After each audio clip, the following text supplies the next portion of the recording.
Hello there, my name is Doc Conrad, and this is my little preamble to the podcast.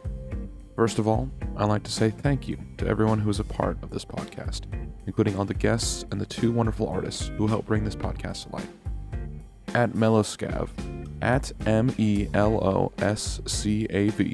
created the icon for this podcast, and at Doidaflower, at DOIDUHFLOWER, is the artist behind the visuals on YouTube and other social media sites. If you'd like to keep up to date with the show, follow the show on Twitter at CommsOpenPodcast. For the 12th episode of Commissions Open, I interviewed D. Parson, otherwise known as Suprdee. He is a genuine, caring person who I have admired for a long time with his comics, and I think that you will get an insight into the kind of person that he is too in this interview. You can follow D. Parson on Twitter at SUPRDEE2, but at the time of this release, he is currently on break, at least on his main account. Right now, he's still active on @PlushMaria, in which you will be able to follow him and get updates to the art that he's still making. Thank you, and have a wonderful day. Hello, everybody, and welcome back to another episode of Commissions Open, an interview podcast all about art in the digital age. Here you can hear the processes, stories, and lives of artists, voice actors, video creators, editors, musicians, and many other talented creators in the era of online work. I am your host, Doc Conrad, and today I have the absolutely phenomenal D, aka Suprdee, with me today, the creator of Life with Karami, Pen and Ink, Rosebuds, and Plush Maria. Is that mixed with Rosebuds? I'm a little confused on that.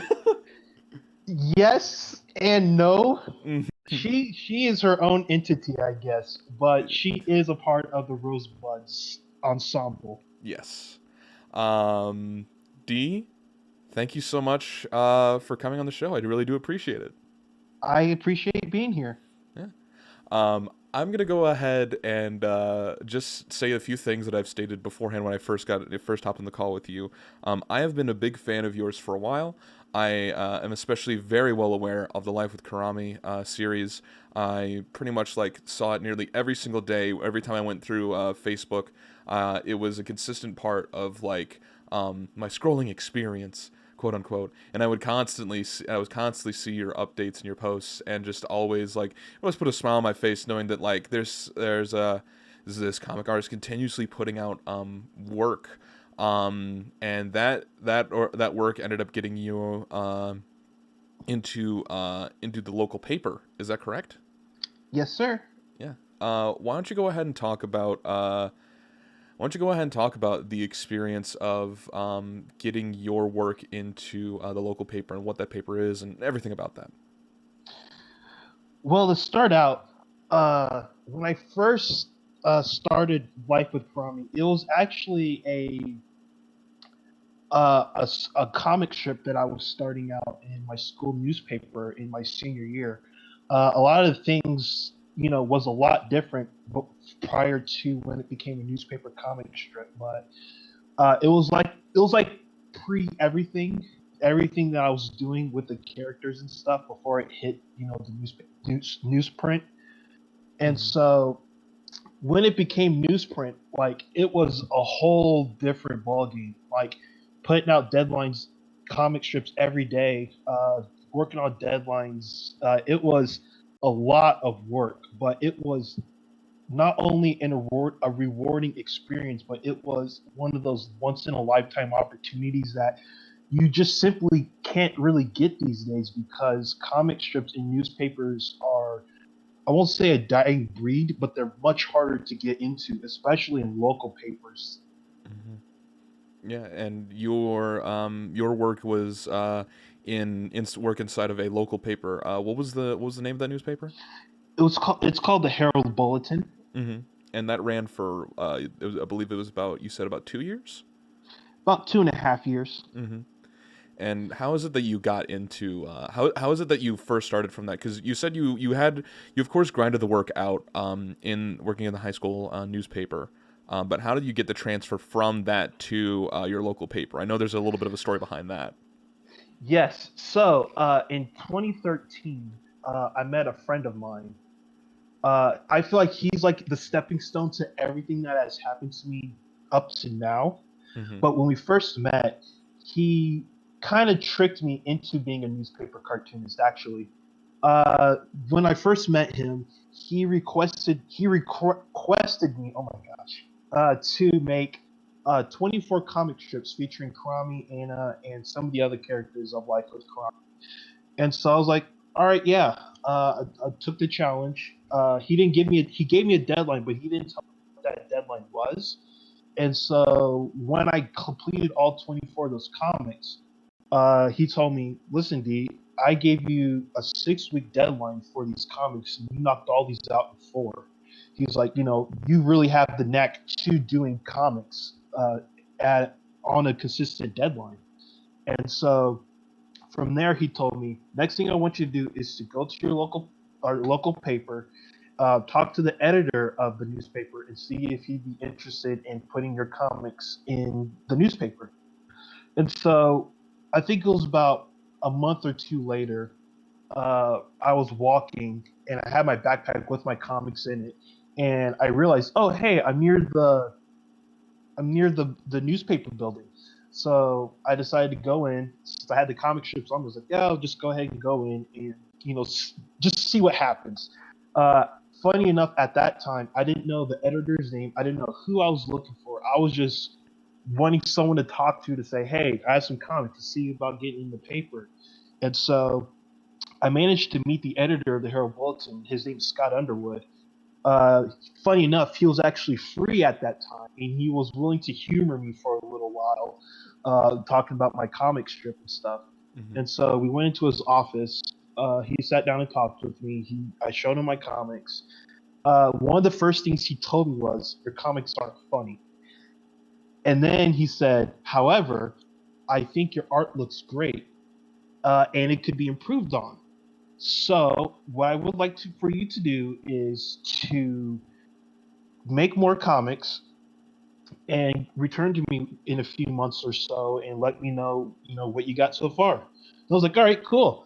And I don't know, something about that moment made me feel, hey, maybe I actually can be a newspaper cartoonist. And so for the next 2 years, we worked together side by side, meeting up with each other every month to talk about the comic strip, the improvements, things he'd like to see, things that he thinks that could be improved on, this, that, and the other. And towards the end of December of 2014, my friend David Reddick, who at the time was working at Paul's Inc. for Jim Davis, and he said, "Hey D, Jim Davis wants to meet you." And the reason this is important is because Jim Davis is my idol, and Mm-hmm. everyone who knows me knows how much of influence Jim Davis has had on my entire being as a person. And so December 14th of 2014, we got to meet each other. He invited me into his office. We sat down and talked for about an hour or two. Got his opinion on Life with Chromie at the time, the comic and stuff like that. And then I asked him, "What do you think about it being as a newspaper comic strip?" And so he sat down and said, "I think this would be a perfect learning experience for you.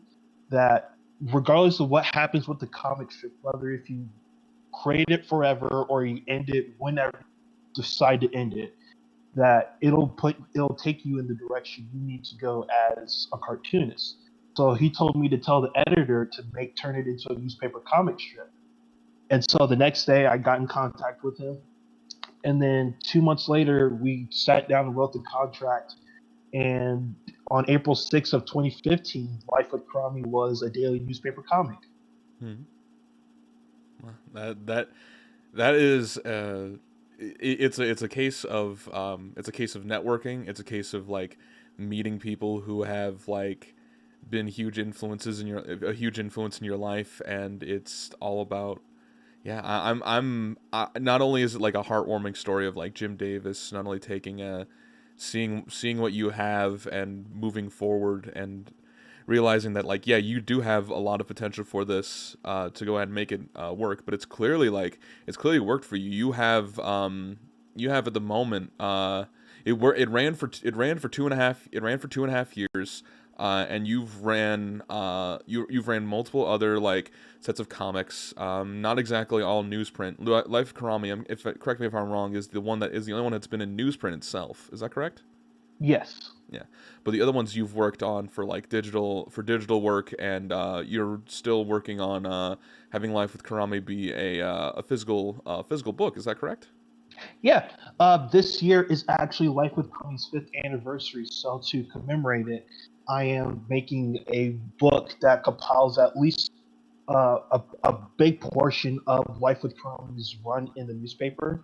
So it'll be as a physical book. I have people like for some years saying you need to make it a book, and I had a hard time figuring out how to make a book. So it was one of the reasons why I was unable to do that. But now that I finally know how to make books, I was finally able to compile a lot of the strips into a book compilation. And it was tough work. I spent all of last year doing it because I was formatting 330 plus comic strips for this book, and and going from scratch too. So it was like that's a lot of comics. Mm-hmm. Yeah, that would be a lot of. You clearly like put in a lot of work, not only in the first place of making each one of those prints, but then formatting it correctly and making sure that it all like it flows well within like the time period in which you did it, and making sure that it all fits on each of the pages and all that. I'm guessing it's a rough process and a very different one compared to your previous work. Yes, because I wanted to replicate how most newsprint comic book compilations are. Usually it's like three comics to a page. Mm-hmm. So I had to reformat a lot of the comics to fit the dimensions of those books. And so like it took a lot longer than I thought. And plus, since I didn't tell anybody about it, I couldn't ask for help because I wanted to keep that a surprise until it was revealed.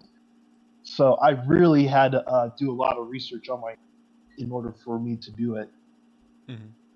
So it was a lot of a personal sort of journey with that, especially like because as someone who has been a fan of like book compilations, like it is a great way to go ahead and really receive the art that you've created and spent a lot of time with, no longer in sort of a disposable format in the newspaper, but very much Hmm. like a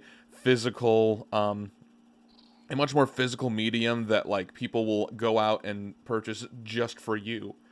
And I think that it's definitely going to show like how much like a lot of people like care about your work, because clearly there's a lot of people who do. You've had people who have been not only higher people who have been I would go ahead and say above you, in like your in the creative space, admire you, but a lot of people as well, like who see you and see you as inspiration.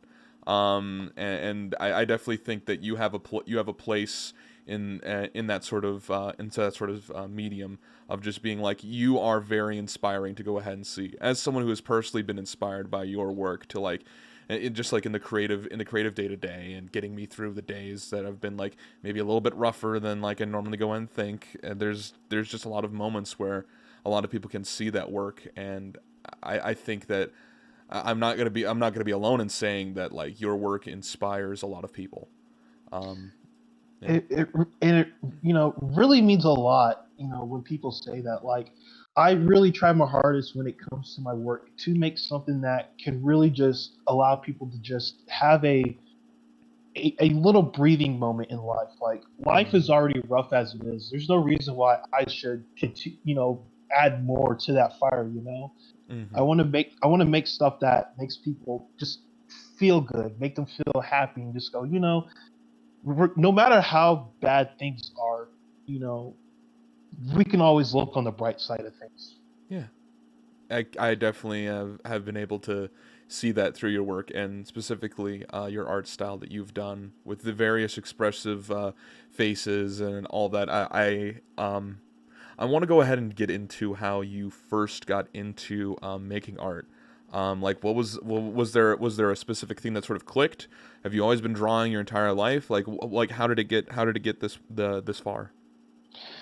It really started when I was in elementary school.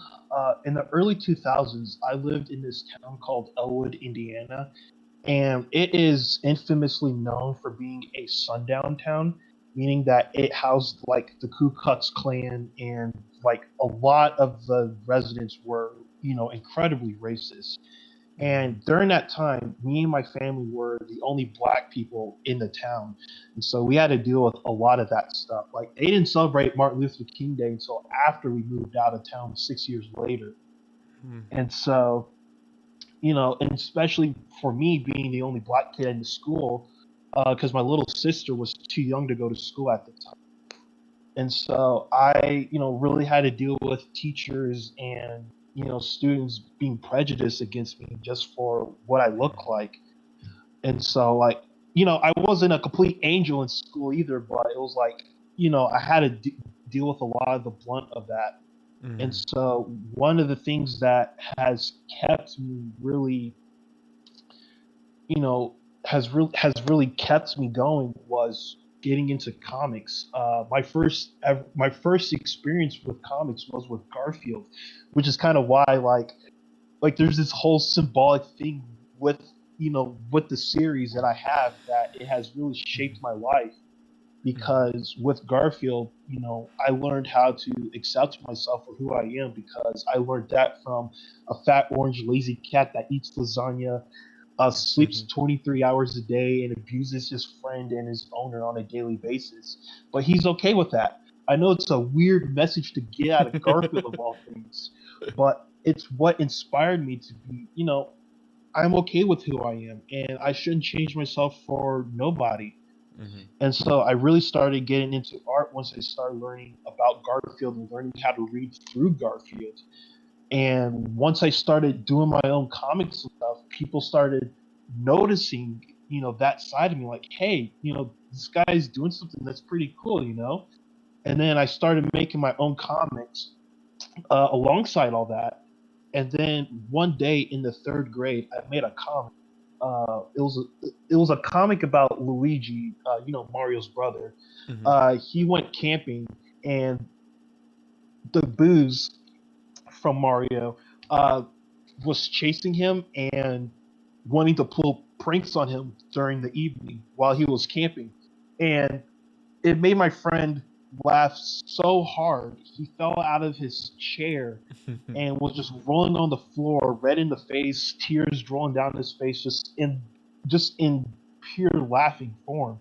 The bad side about that was he has asthma, Oh. and so, but little me at the time didn't really fully understand all that. But really, what clicked with me was I made someone happy with something that I did, and so that has been my life journey ever since, to just make stuff that makes people laugh. I want to be able to have a time where I can make someone laugh as hard as I made him laugh again. Mm-hmm. Hopefully not without the asthma part,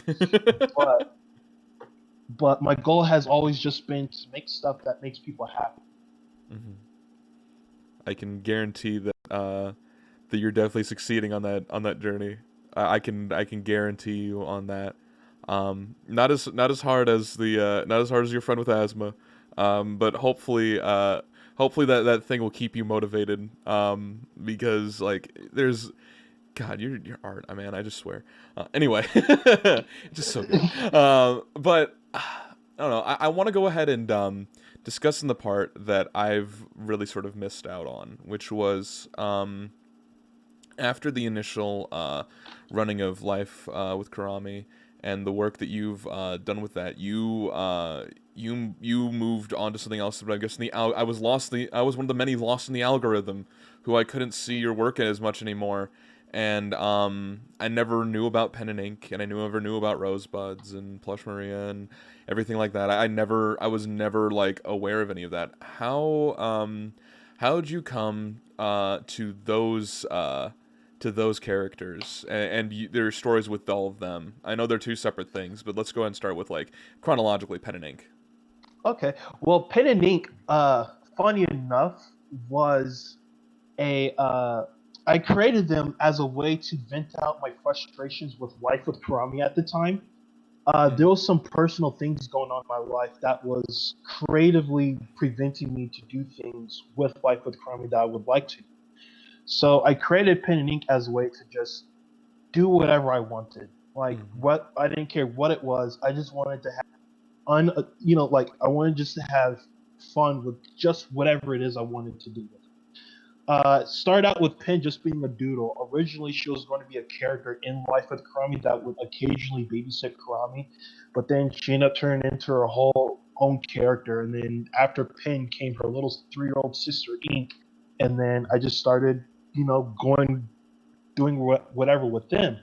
Uh, and the story about Pen and Ink is that these two sisters, Penny, their full name is Penny and Inkara Ewart, but they go by their nicknames Pen and Ink, and they are actually the authors of the comic series, meaning that the art, the writing, the everything, it's autobiographical, meaning it's made entirely by them, and Mm-hmm. we're getting a piece of what their lives are like through their comics. So like Mm-hmm. my name isn't on any of the books, on any of the art or anything. If it happens to have pen and ink in it, it's usually signed by them because it's their work. Mm-hmm. And so a lot of their comics, their stories and stuff are usually creative driven, meaning that it's usually based around art, some sort of art materials, some sort of art based pun, whatever. Like the residents of the land that they live in, they're like abstract rectangle like people called Bristolians, and they're kind of like, hey, I can have them say whatever, do whatever they want, and they're funny. They look funny, they act funny, they talk funny, and so they were made as a kind of a contrast to Pin and Ink's, super upbeat, wholesome, lovey-dovey stuff. Uh, and so by creating Pen and Ink, I was able to really hone in into different things that I was unable to with Life with Crummy as a newspaper comic strip. Mm-hmm. What was really cool about it when I was first starting out, uh, I got in contact with Jim Davis again, and so he invited me back over to Inc. to discuss Life with Crummy and Pen and Ink because I wanted him to be introduced to it. And when he was talking to me about Life with Crummy, he was telling me about how he was following the comic. When he had a chance, he talked about things that he liked that I did, wish I would have, things I could have either improved on or things I could have done better. He told me a comic in particular that he felt was the perfect Life with Karami strip, which I was baffled that he would even think of something like that. Like, there's a perfect comic that you think I made. Mm-hmm. Like, I still like think on that like every day. Mm-hmm. But when I was when we was talking about Life with Crummy and I introduced him to Pen and Ink, he was reading the comics and he said, you remember when we first met and I told you that Life with Crummy would take you in the direction that it needed to take you? And I said, yeah. And he said, well, it's done its job. Like he thought like Pen and Ink was cute. He thought it was fun. It was an improvement on the writing style of Life with Karami and things like that. It was a much different approach from the comic strip because Pen and Ink is more of a comic book series, and Mm-hmm. so like it's an entirely different genre than I'm personally used to working in, and it allowed me to work on a different in a different medium, and so after that I started doing more with Pen and Ink. I ended Life with October 28th of 2017. And so I ended it with a week of comics that had Anna talking about how she was afraid that she was spending so much time at work that she was afraid that she was going to be missing out on a lot of Krami's first, like her first steps, her first word, things like that. And then Krami says her first mama right in front of Anna, and she flips out. And so ending that allowed me to focus more on pen and ink and doing things that I like to do.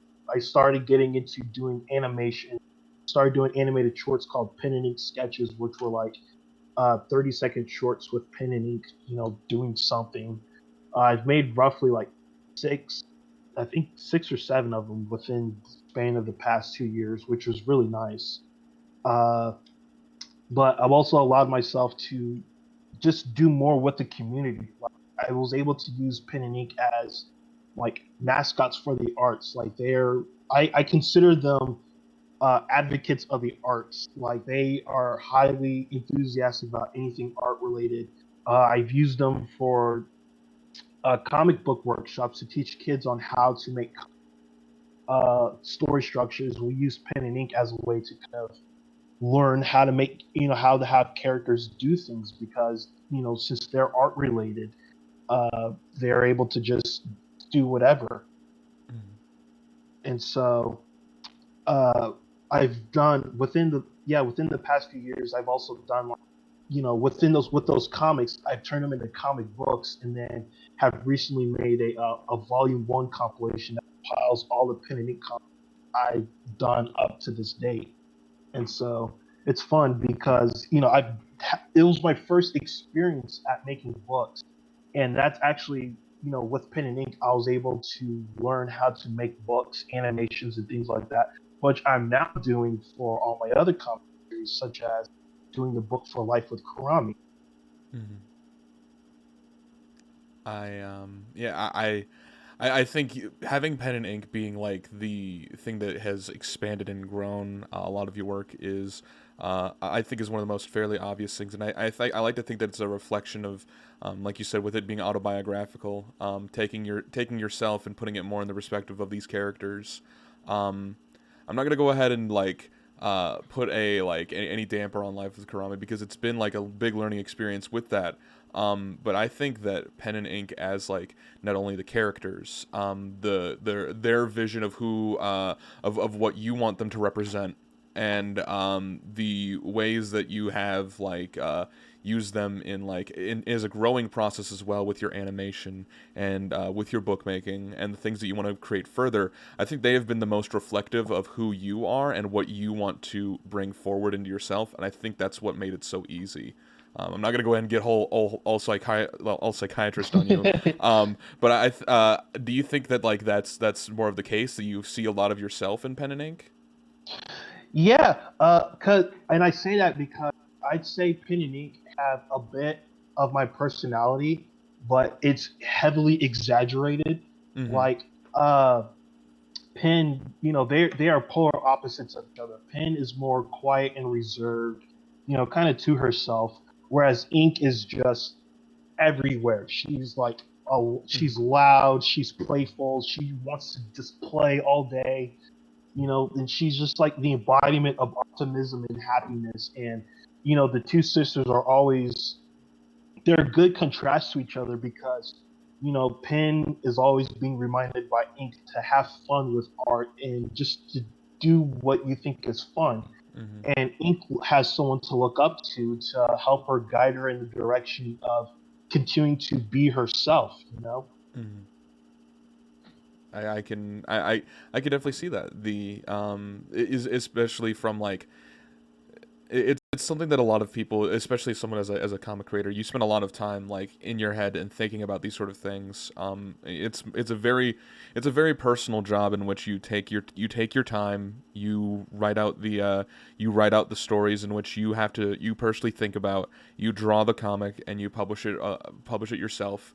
And so there is a part of you where it's like you see the sort of you can see the dichotomy between like there's a little bit of like a not a no, I wouldn't say monotony because like it's a job that you of course like enjoy doing, but it's a especially with the deadlines coming in from Life of the Karami being a newsprint and having a consistent like contract to go ahead and look over. I'm guessing that like affected you in a little bit. So having the ability to be more freeing with not only your expressions, your colors, the way that both the characters interact and act, and having it be more of a reflection of yourself was something that like really brought out your inner passion that you've had for art, and really like shied away those sort of like, excuse me, those feelings of deadlines as well.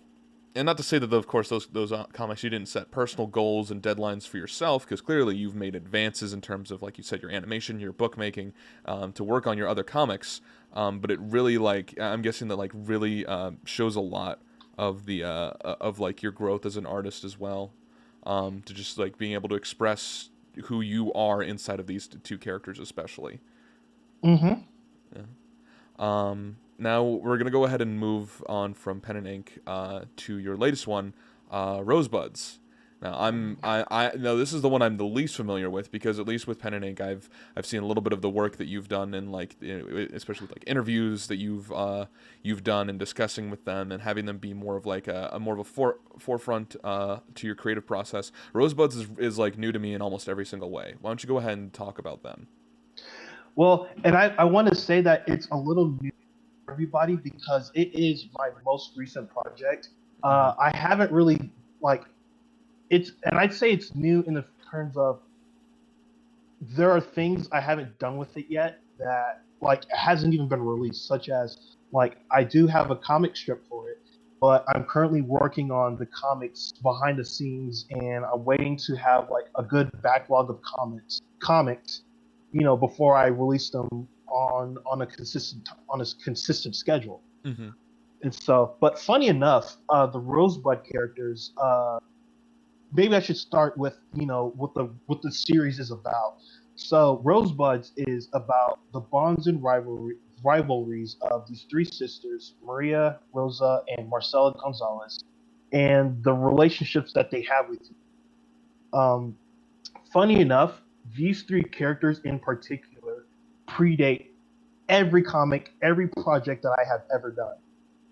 They were what I would consider my first characters. Maria, in particular, is probably like my first original character I've ever made, and so like they predate Life with Crummy by at least 3 years. Mm-hmm. I first started making comics with them in high school.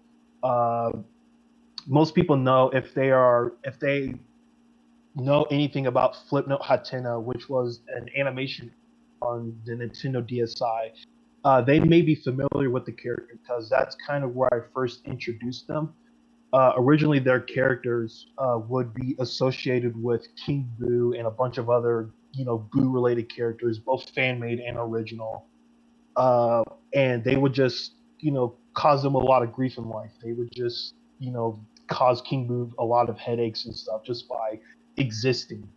Mm-hmm. But when I started Life with Kurami, I always knew that to bring back those characters, but I just didn't know when or what I would do with them. I just knew that eventually I wanted to bring them back.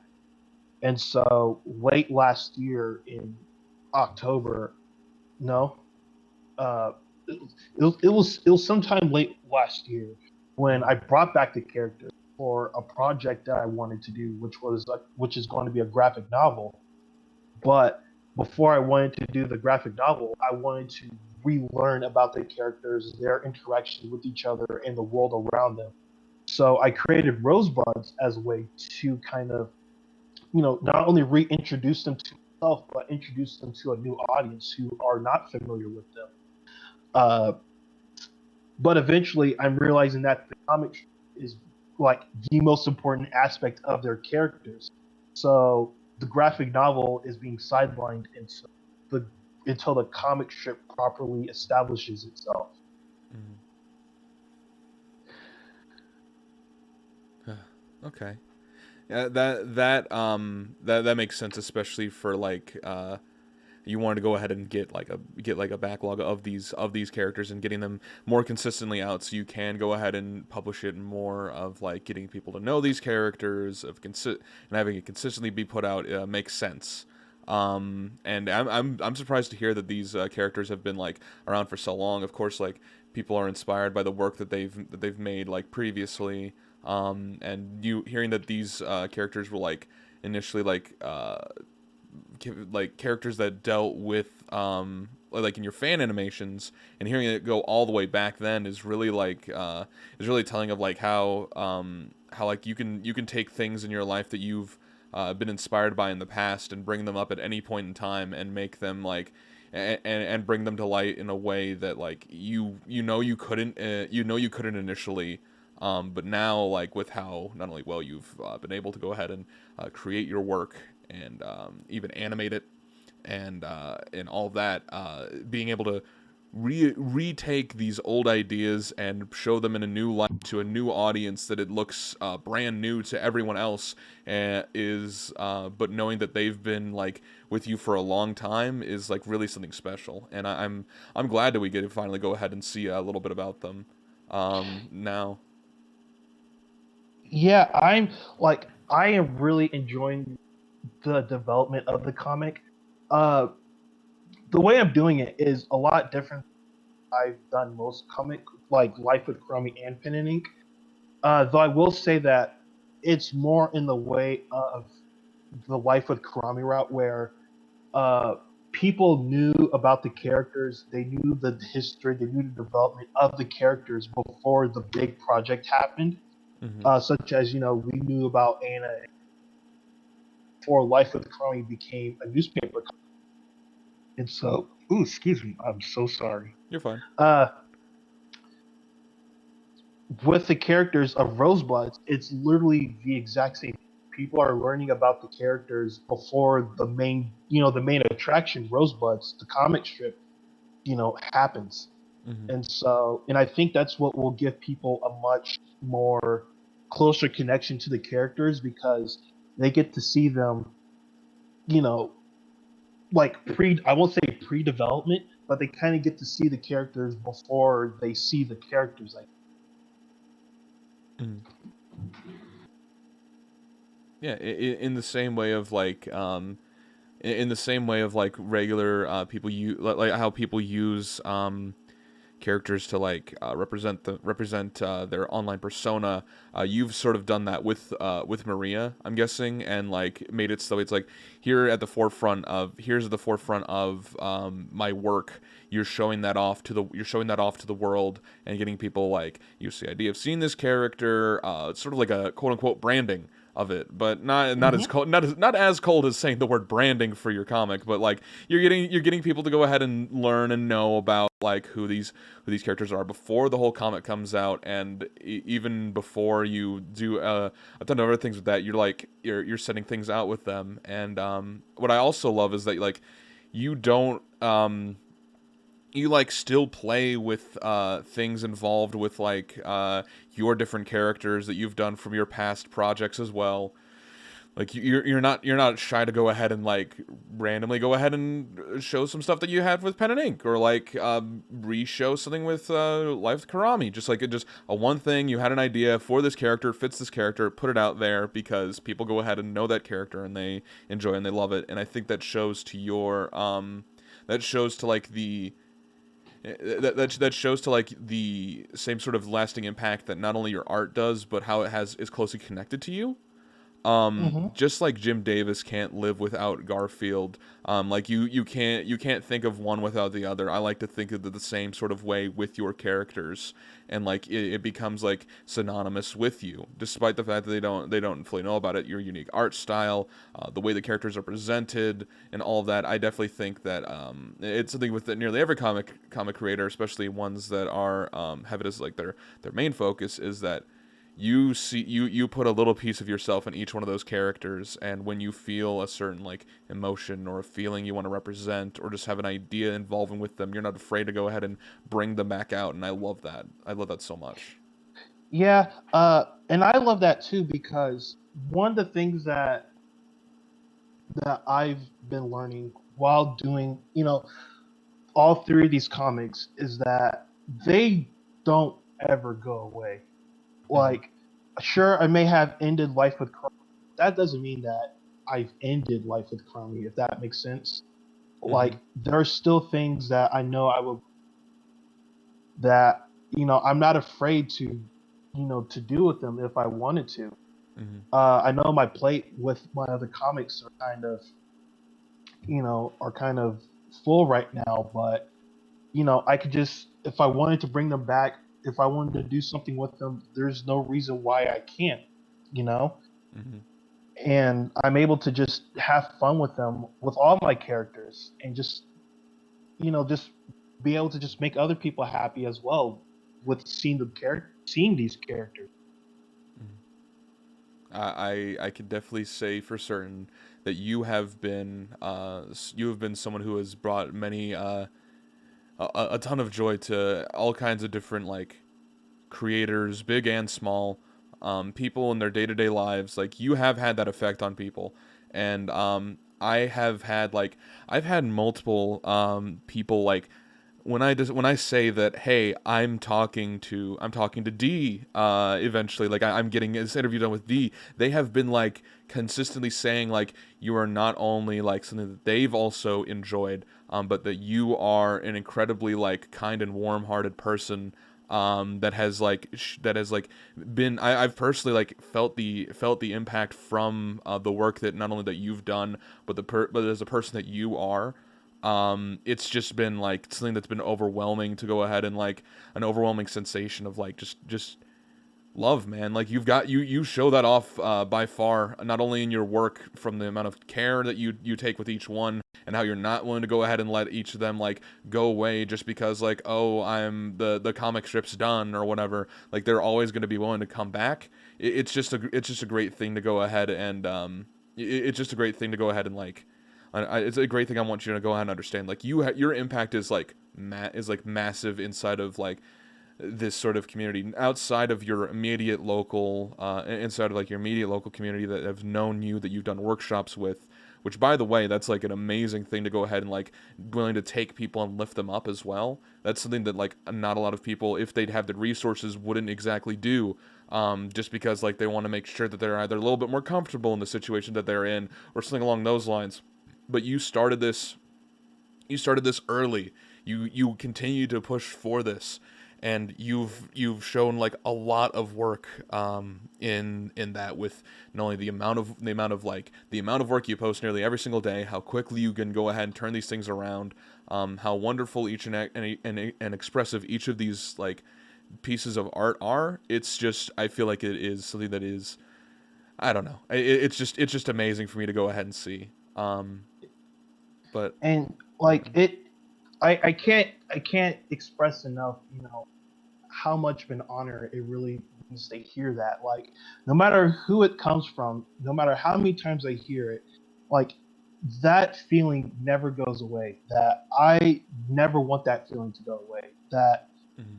you know that that people really think that highly of what I'm doing. It's a weird feeling. It Mhm. really is. But the fact that people put so much investment into what I'm doing and so much passion into what I'm doing, it it's one of the big driving reasons for me for why I continue to go along with all this stuff. Mhm. One of the things that Jim Davis has told me, and one of the things that keeps me going, is that the more fun you have with what you're doing, the more fun people will have supporting it. And I've seen, I can understand that feeling because there are things that I just love to support. I I take a whole paycheck to just buy something if I could. If they if they actually made something that would allow me to buy it. Mhm. But my like it sounds repetitive, but it's because it really is the driving force to what I'm doing. Mhm. That making people happy is what I do. All my comics, I spoke about this in the past, but my all of my comics have, a form of love in it. And Mhm. one of the things that I've recently have picked up, there was a magazine article about pen and ink not too long ago, and the title of it was "The Art of Communication." and and I didn't realize it at the time, but the more I thought about it, the more I realized how important that is to my work. Is that I'm communicating something to the audience, to the people that read or follow along with what I do. Is that love, have fun, be yourself. Each of my comics have deal with a certain type of love. Life with Karami focuses on trying to love yourself. Anna struggles with self doubt and thinking that she's a bad mother to Karami. She wants to be the perfect mother for her. She knows she can never be the perfect mother. She wants to be. She wants to prove to herself that she can be. a good mother. Because she's a single mother, she's kind of doing this on her own, Mm-hmm. and she has a small support group. But the fact is that she and her daughter Krami are, they're kind of facing the world together, and so the comic really focuses on Anna really trying to overcome her own self doubt herself and trying to love herself a bit more, and show herself that she is a good person, that she is what she doesn't think she. And so Pen and Ink, they focus on love what you. Pen and Ink love to make art. They love to be around each other together and making lasting memories together. And so, art is the main focus of Pen and Ink, but it's that love that they put into those art and their relationship together is what really makes it the driving focus of the comic. And with Rosebuds, it's more so love those around you. Like the tagline that I have for Rosebud, even though the sisters are thorns in each other's sides, their love for each other has them blossom together. And so each form of love, it's always told in a different, but it really is the driving force behind each of the comics is that there is a form of love, and all of it is usually made in a positive way. Mm. I Yeah, I think you summarized it best. Of course, you know the direction in which you want to take each of those arts, and I can definitely say that that there's always times of like self doubt of like an individual might have about like the impact that work is, but just know that like we can definitely feel it. We could definitely feel the love that you push forward inside of each of these works of art that you've made, and I don't doubt that there's not a single person out here who can't see that. Your your consistency, your hard work, and your dedication clearly pays off, and we all feel the love that you are are giving to all of us. I'm gonna go ahead and sort of begin to wrap things up just a little bit. But I want to know what has been. Hmm, this is a hard one to ask. I gotta go ahead and search here. This is gonna go ahead and deviate a little bit from what we're talking about, especially like the personal work that you've done with your art. Which, by the way, I've loved this whole conversation, and I love this insider perspective that you've given. Um, but this is gonna go more into the like direct, like the direct work, like day to day. What is your personal schedule like? Is it like a wake up, start drawing, don't stop, eat lunch, keep going, crash, and then repeat, or what's that process like for behind each of these? uh, Man, let me see.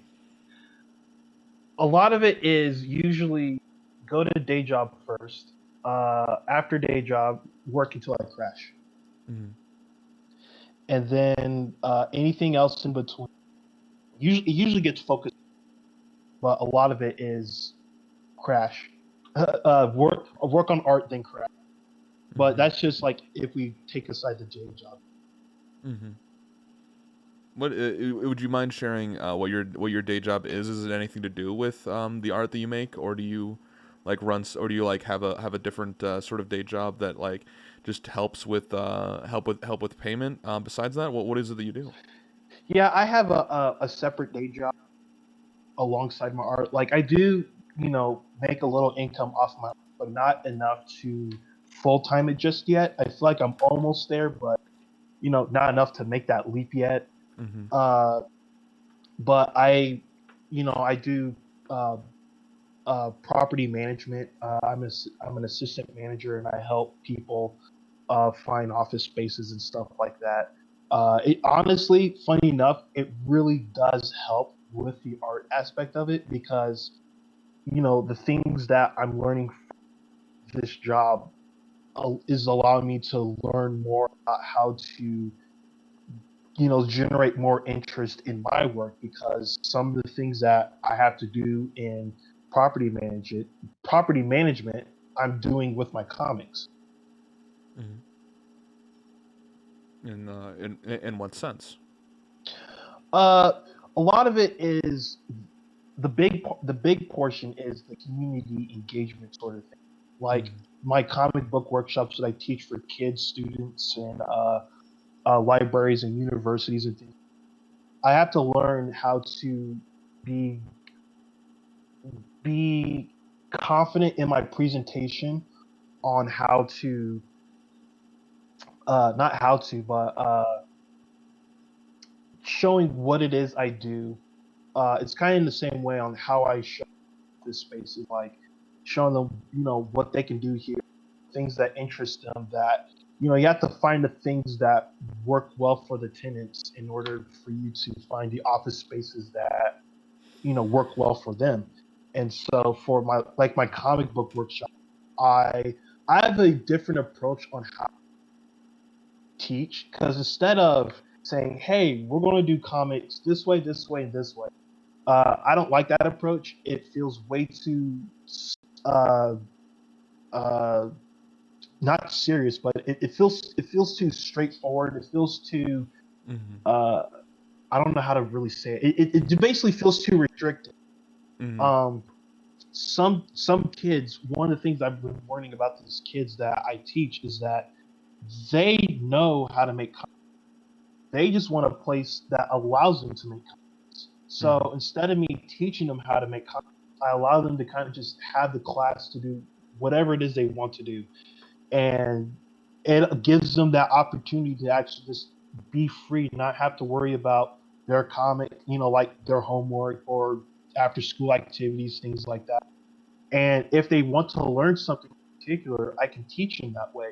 And with the older groups like adults and teenagers, I can hone in more specific things with comics that they're interested in rather than me telling them this is how we're going to do it. Mm-hmm. Because if you focus on what they want to know, it makes it more engaging for them to be a part of it and to improve than just being told, all right, here's your assignment, get to work. Mm-hmm. Mm-hmm. Yeah. Uh, I can definitely go ahead and I can see how that could be much more effective. Mostly because the whole reason why people want to get into comic making is because they have an idea in their head, and it's all about getting it out there and having a space for you to go out and get it, and do so, and having a supportive person to go ahead and bring it out further. And you being someone who has worked on it for a while is the right sort of person to go ahead and move these sort of things forward, in like a multitude of regards. Like you're able to go ahead and show these people, like, hey, here's what I have done in the past, and I've taken these, excuse me, I've taken these characters that I've personally created and made stories about them, and it's all about like realizing that the characters that you have are going to be most connected to you and the ideas that you have. I can't just go ahead and make those characters for you. It's all about you making them yourself and making it a part of who you are, really. And I think that teaching style is really helpful for those people. Hmm. Yeah. And one of the things, I know you talked about how, about me helping the community and stuff. And this just goes for like social media in general. Like one of the things that I always think about, like, and this goes back to Jim Davis because he really was that person that kickstarted everything. He was the one who helped start my cartooning career in the first. But one of the things I always look back on, he was willing to take time out to get me going. That I don't see why I shouldn't be able to do that for anyone else. Like Mm-hmm. I know I can't do it for everyone, but for those that I can, I don't see why I can't. You Mm-hmm. know? A case of a case of bringing it forward, paying it forward from what he's inspired, from you, and bring that to the general community. Mm-hmm. Yeah. D, it's we've gone a little bit over the amount of time I want to go ahead and say. I just want to go ahead and say, first off, thank you so much for doing this interview with me. It really is a pleasure to go ahead and do this. As someone who like I've stated, I've admired your work for a long time, and someone who is finally able to like realize that there's some different insights I never knew about you, just from the short form interviews that a lot of people have like have done. There's been like a ton that I believe not only I but a lot of people have learned about you, the stories behind each of these characters, in hopefully in a condensed format where they can go immediately to you and find you and have a connection with these characters, just as I did and thousands of other people have. I'm gonna go ahead and shout out real quick. On Twitter, you can find D at SUPRDEE2. You can find him there. You can find him also on Instagram underneath the same moniker, at SUPRDEE2. He has Facebook pages involved with both Pen and Ink, you said, as well as Life with Karami. Mm-hmm. Yeah, and be on the lookout soon for Rosebuds, and also for Plush Maria, his little adventures with a plush version of one of his favorite characters, who is always smug, and I absolutely adore. I love each of your characters. I love the work that you do, and I'm certain that a lot of people can go ahead and say the exact same thing. Thank you so much, D. It means a lot. Thank you.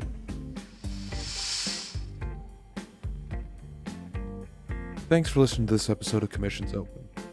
If you would, please follow this podcast on whatever app you use. I would most definitely appreciate it. If you're just listening, that's perfectly fine. However, if you'd like, you can also watch this podcast on YouTube to see a custom commission every episode for each guest I have on, as well as to see the wonderful podcast set. Don't forget to follow us on Twitter at ComsOpenPodcast. That's COMS Open Podcast on Twitter. Finally, you can follow today's guest, D. Parson, on Twitter and Instagram at Suprdee2. That's SUPRDEE2 on Instagram and Twitter. And right now, because he is on break, you can follow him at Plush Maria. That's PLUSHMARIA. Thank you, and have a wonderful day.